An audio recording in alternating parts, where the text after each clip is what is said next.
Right. ఒకసారి గోపాలస్వామి గారి దగ్గర, గోపాలస్వామి గారు రెండు అంశాలు. సరే, చవాన్ గారు అన్నదాన్ని we just can't dismiss, it is a funny statement. ఆయన ఏంటంటే కబ్జా పెట్టబోతోంది అమెరికా అనే ఉద్దేశంలో అని ఉంటారేమో, కొంచెం తులసిరెడ్డి గారి లాగా బ్రాడ్గా ఆలోచిస్తే వచ్చే అంచనా. ఎందుకంటే దాని కంటిన్యూషన్గా ఆయన ఏమన్నాడు, 50% టారిఫ్ హైక్ చేస్తున్నాడు. మోడీకి సాధారణంగా డిమెన్షియాతో బాధపడుతున్నారు. మోడీ సారీ ట్రంప్ పొద్దున్న చెప్పింది మధ్యాహ్నానికి గుర్తుండదు, రేపటికి అసలు అది పూర్తిగా మర్చిపోతాడు. 50% టారిఫ్ అన్నాడు కదా. మీరు ఒక్కసారి లాస్ట్ నవంబర్ నుంచి ఇప్పటివరకు ఉన్న ఎగుమతులు చూడండి. ఆయన ఇంతకుముందు వేసిన శాంక్షన్స్లో పెంచిన టారిఫ్ 50% పైనే ఉంది. కానీ మన ఎగుమతులు కూడా ప్రపోర్షనేట్గా పెరిగే ఉన్నాయి. మరి అంత పెరిగినా మన ఎగుమతులు ఎందుకంటే అమెరికాలో మన వస్తువులకి, మన ప్రోడక్ట్స్కి డిమాండ్ ఉంది కాబట్టి ఎండ్ కన్స్యూమర్ రెడీగా ఉన్నాడు కాబట్టి వాళ్ళు కూడా దిగుమతి చేసుకుంటున్నారు.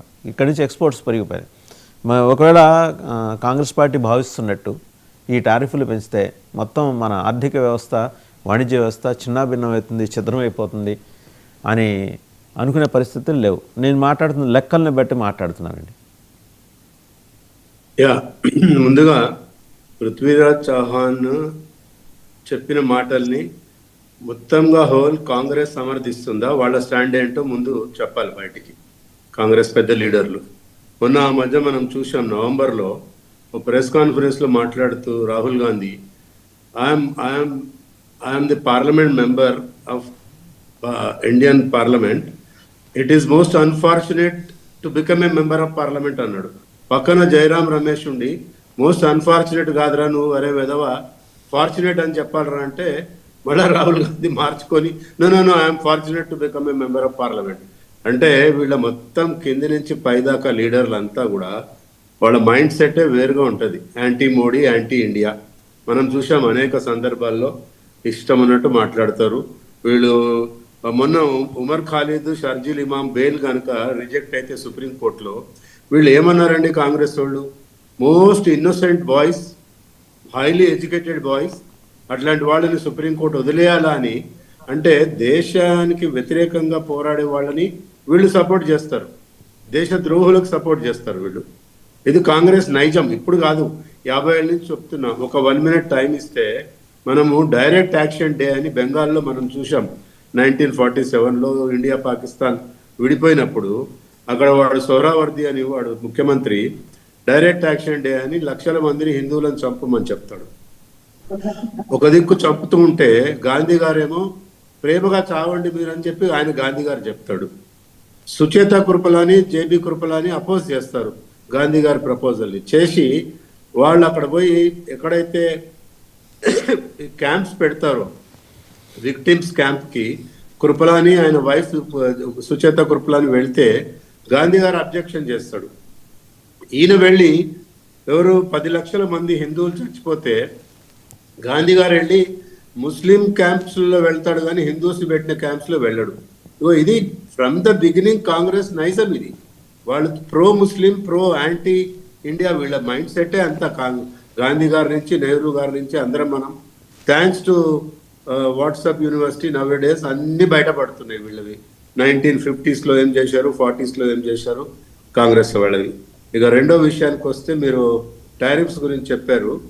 మనము సెప్టెంబర్ దాకా టారిఫ్స్ అని అరిచాడు ట్రంప్. ఆ తర్వాత కొన్ని వస్తువుల మీద ఆయనే, ముఖ్యంగా పల్సెస్ మీద, తర్వాత బాస్మతి రైస్ మీద, తర్వాత కొన్ని రకాలటువంటి సుగంధ ద్రవ్యాల మీద పిలిచి టారిఫ్ తక్కువ చేసి, మహాప్రభు ఇండియా మీరు మాకు సప్లై చేయండి, ఇక్కడ మా ఎకానమీ నష్టపోతున్నాం మేము మన అమెరికాలో అని చెప్పి చాలా అంశాలలో టారిఫ్స్ తక్కువ చేశాడు. అంటే ఏంటంటే మనకి ఇండియాలో పండే పంటలు చాలా మటుకు అమెరికాకి ఎక్స్పోర్ట్ చేస్తాము, మిగతా యూరోపియన్ కంట్రీస్కి ఎక్స్పోర్ట్ చేస్తాం. అదే ట్రంప్ టారిఫ్స్ పెంచినోడు పిలిచి టారిఫ్స్ తక్కువ చేసి అయ్యా మీరు మాకు సప్లై చేయండి అని చెప్పి భిక్షాం దేహి అని అడుక్కున్నాడు. సో ట్రంప్ యొక్క మాటలు వాళ్ళ అమెరికాలోనే ఎవరు ఇప్పుడు మెచ్చుకోవట్లేదు. నిన్నటి టీవీలో చూసాం, మెహదీ హసన్ అని, ఆయన సీనియర్ మోస్ట్ జర్నలిస్ట్, ఏదో ఒక టీవీ నేషనల్ ఛానల్కి ఎడిటర్. ఆయన డైరెక్ట్ చెప్తాడు, is a rogue politician, most inconsistent decisions తీసుకుంటాడు, వీడి మాటలకి అమెరికాలోనే వాల్యూ లేదని చెప్పి Mehdi Hasan was senior journalist in USA. ఆయన లాంటి వాళ్ళు కూడా చెప్తారు.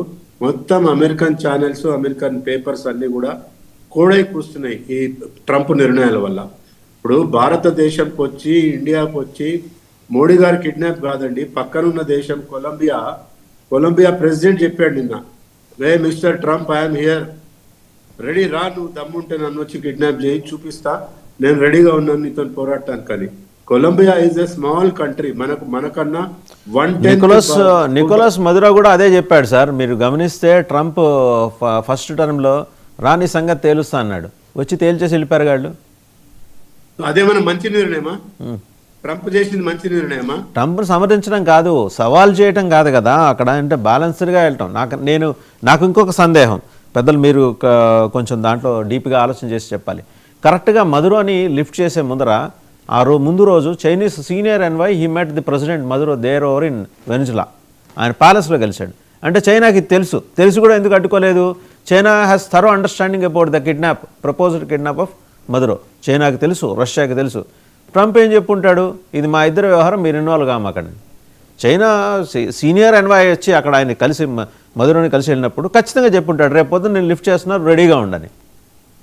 చైనా బయటకు వచ్చి ఏం మాట్లాడుతుంది, ఇది చాలా అన్యాయం, దుర్మార్గం అని మాట్లాడుతుంది. ఇందాక తులసిరెడ్డి గారు అన్నారు చైనా ఖండించిందని.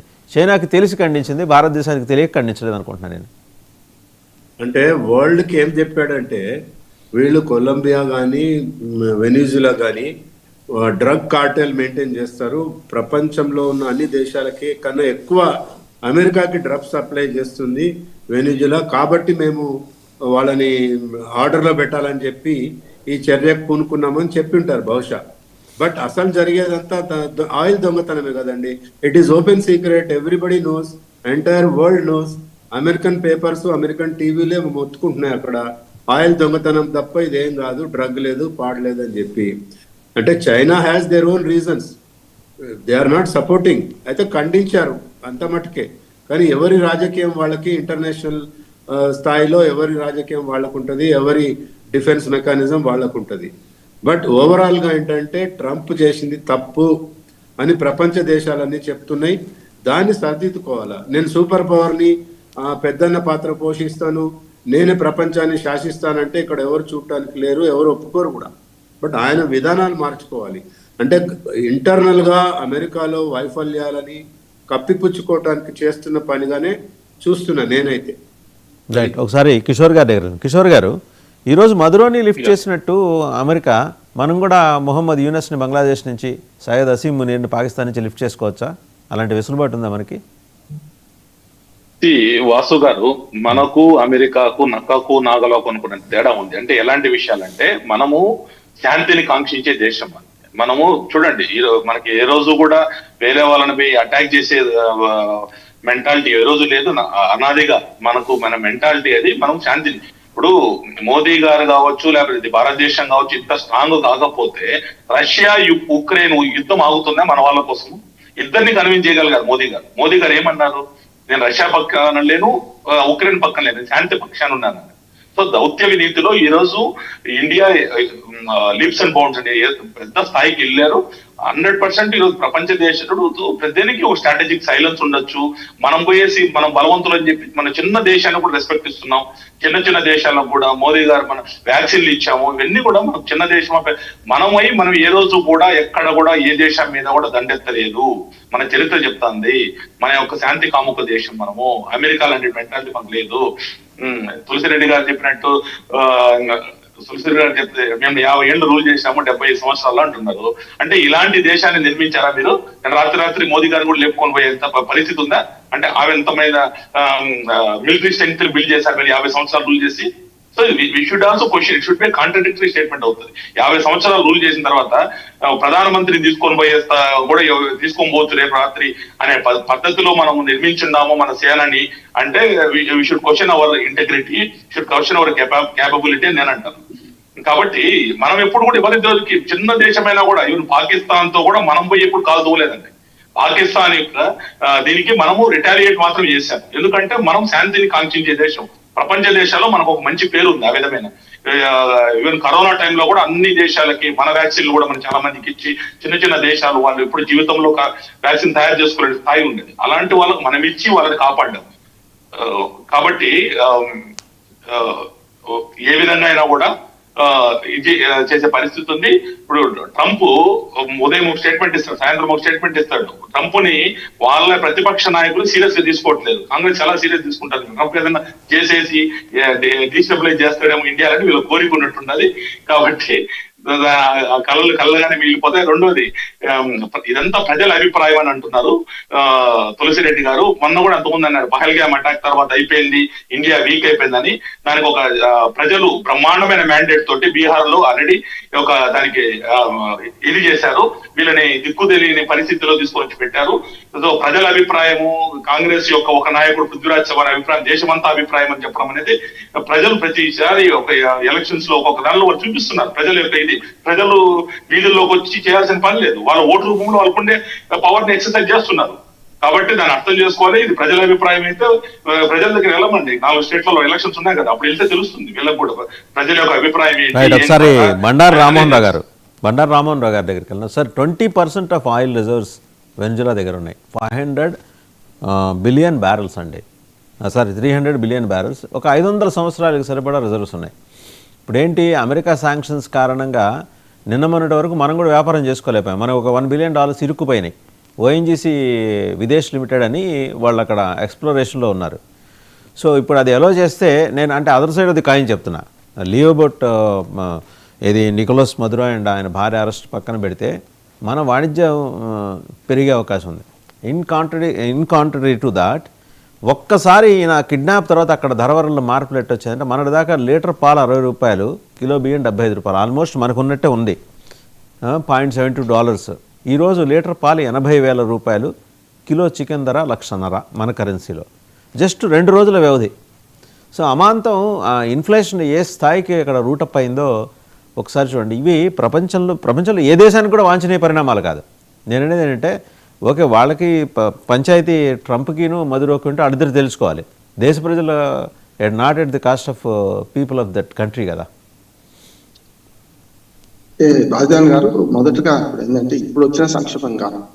మధురో కమ్యూనిస్ట్ నాయకుడిగా ఉండి తర్వాత మెల్లమెల్లగా మత్తు మంది ఎక్కించి తర్వాత మాదక ద్రవ్యాలకు అలవాటు చేసి ఇవన్నీ చూస్తున్నాం మనము. ఒకటి వలసల సంక్షోభం అక్కడ పెద్దది. 70% మంది వలసలు, మొట్టమొదటి సంక్షోభం అక్కడ, ఇప్పుడు కొత్తగా వచ్చింది కాదు. 70% మంది ఆ దేశంలో ఉండలేక వేరే దేశాలకు వెళ్ళారు. అది కూడా అమెరికా కోపానికి కూడా కారణమైంది. ఎందుకంటే మొత్తం 70% మంది విడిచిపెట్టి అందులో 100% చేసుకుంటే అందులో 80% అమెరికాకు వెళ్ళారు వాళ్ళందరూ కూడా. ఎట్లా, కరడుగట్టిన నేరస్తులు, జైలు నుంచి విడుదల చేశాడు ఆయన. అట్లాగే వాళ్ళందరూ అక్కడికి వెళ్ళి మాదక ద్రవ్యాలు వ్యాపారం చేస్తున్నారు, హింసకు పాల్పడుతున్నారు. ఇది ఒక పెద్ద తలనొప్పిగా మారింది. అంటే అమెరికా వెర్షన్ చూసుకుంటే అటుపక్క కూడా ఆలోచించారు, బొమ్మ బొరుసలో అది పెద్దదైంది ఒకటి.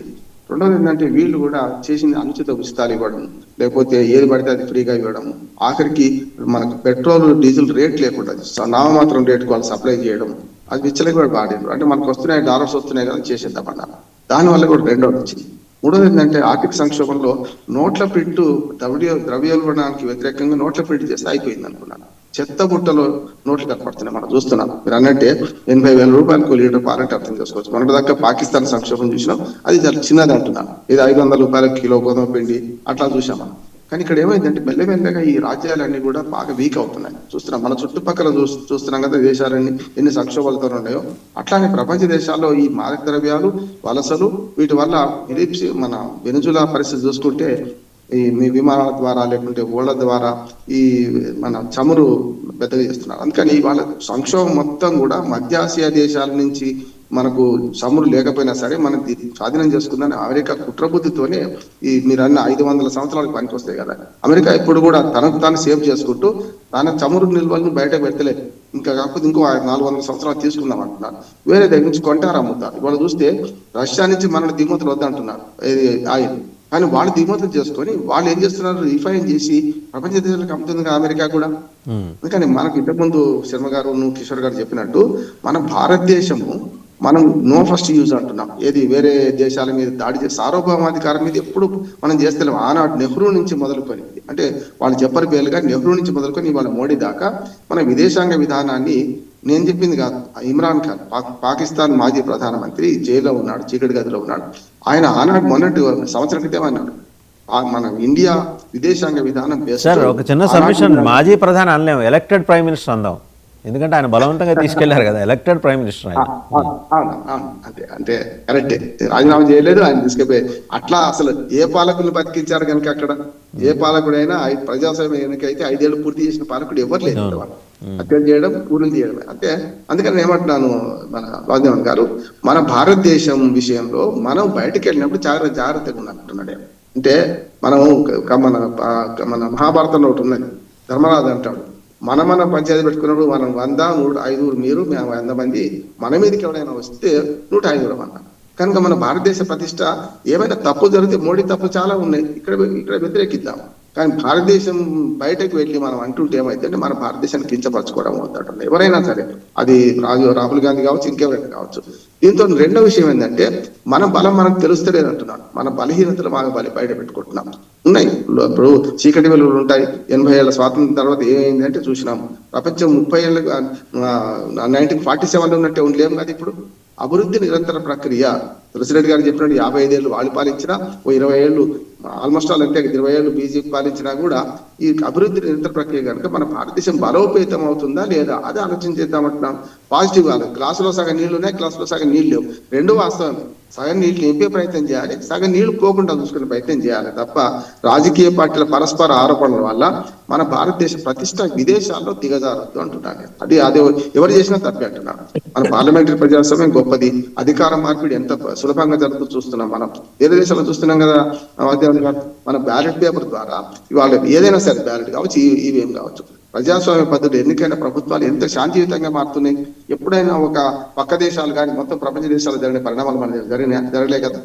కానీ ట్రంప్ను మనము ఎట్లా చూడాలంటే, ఒక మాట చెప్పి ముగిస్తాను నేను. ట్రంప్ విషయంలోకి వచ్చే కల్లా పోస్ట్ ట్రూత్ భావన అని ఒకటి వచ్చింది, సత్యానంతర భావన అంటారు దాన్ని. అంటే దానిలో నాలాంటి వాడు నేను ఎప్పటి నుంచో 3 ఏళ్ళు చెప్పుకొస్తున్నా ఏదైనా ప్రసంగాల్లో. ఆయన ఏమందంటే రోజుకు 6 అబద్ధాలు వాడుతున్నాడు. ఇప్పుడు 2020లో ఎన్నికైంది, 24లో ఎన్నికైన తర్వాత రోజుకు 6 అబద్ధాలు కానీ అసత్యాలు ప్రచారం చేస్తారు. అంటే దానికి పోస్ట్ ట్రూత్ థియరీకి ఇప్పుడు ఆయన ఒక ఐకాన్ అయిపోయింది. కానీ మన దగ్గర కూడా పోస్ట్ ట్రూత్ థియరీ అమలు, ఆయన సోషల్ మీడియా కూడా ది ట్రూత్ అనుకుంటా కదా సార్, ఆయనకి ఆ పేరుతోటే సోషల్ మీడియా ఉంది. కానీ వాళ్ళంతా అబద్ధం చెప్పే మాట అన్నట్టు. అందుకని ఇవాళ చూడండి, 5 లక్షల మంది, దాదాపు 20 లక్షల మంది తిరగబడి 2500 సభల్లో పాల్గొని ట్రంప్కి వ్యతిరేకంగా మాట్లాడుతున్నారు. ఆయన ఇంకొక 3 ఏళ్ళే, జనవరి 20కి వస్తే 1 ఇయర్ అయిపోయింది, ఇంకొక 3 ఏళ్ళు ఆయన ఉండేది. కానీ వాళ్ళ పాలకులు శాశ్వతం కాదు కదా, మనం అట్లా కాదు కదా అంటున్నాను. మన దేశం ప్రజాస్వామ్యం కానీ ఇతర ఏమైనా సరే వస్తువులు లేనున్నా కూడా మన దేశ ఐక్యతను, మన దేశ సామర్థ్యాన్ని శంకించాల్సిన అవసరం లేదు. వీరున్న పృథ్వీరాజ్ చౌహాన్ మాటలు మనం అందరం ఖండించాలి, ఎవరికి పార్టీలకు అయితే ఖండించాలంటున్నాను. Right, thank you Bandaru Rammohan గారు, డాక్టర్ తులసిరెడ్డి గారు, గోపాలస్వామి గారు, కిషోర్ గారు, అందరికీ ధన్యవాదాలు. సో పృథ్వీరాజ్ చౌహాన్ ఆయన అన్నదానికి గల కారణాలని మనం విశ్లేషించే ముందర దాన్ని ఖండించేసి, తర్వాత చౌహాన్ గారిని అలా ఊరికే వదిలేకుండా కాంగ్రెస్ పార్టీ పిలిచి ఏదైనా మాట్లాడితే, అంటే మాట్లాడాలంటే ముందర వాళ్ళ నాయకుడు అవైలబిలిటీలో ఉన్నారు. కానీ తరచూ ఎప్పుడైనా వస్తుంటారు విదేశాల నుంచి, సరే వచ్చినప్పుడైనా పిలిచి ఇలా మాట్లాడమాకండి అని చెప్పాలి. ఆ చెప్పడానికి వెనకటికి కాంగ్రెస్ పార్టీకి ఉన్న ఒక పెద్దల బలం ఉండే.